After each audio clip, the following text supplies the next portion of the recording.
The Australian club cricketer achieved an incredible feat by taking 6 wickets in 6 balls in the local match. In Gold Coast Premier League Division 3, Surfers Paradise Club's team had almost won against Mudgiearaba, and in pursuit of the target of 179 runs, they needed only 5 runs in the last over while they still had 6 wickets left. Mudgiearaba captain Gareth Morgan not only won but also surprised everyone by taking 6 wickets from 6 balls. Morgan said after winning the match that the umpire told me at the beginning of the over that I would have to score a hat-trick to win the match, and when it was done, he kept looking at me. Jack Garland hit the ball straight to mid-wicket and was dismissed for 65. The next 2 batsmen were caught at mid-on and mid-wicket.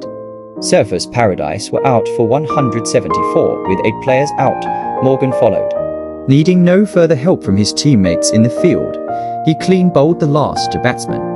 I remember after the hat-trick, I thought I don't want to lose this match anymore, then it became crazy.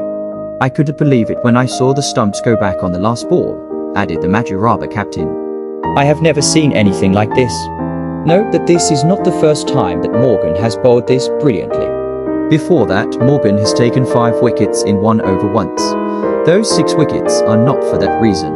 At the beginning of the over, only 5 wickets were left.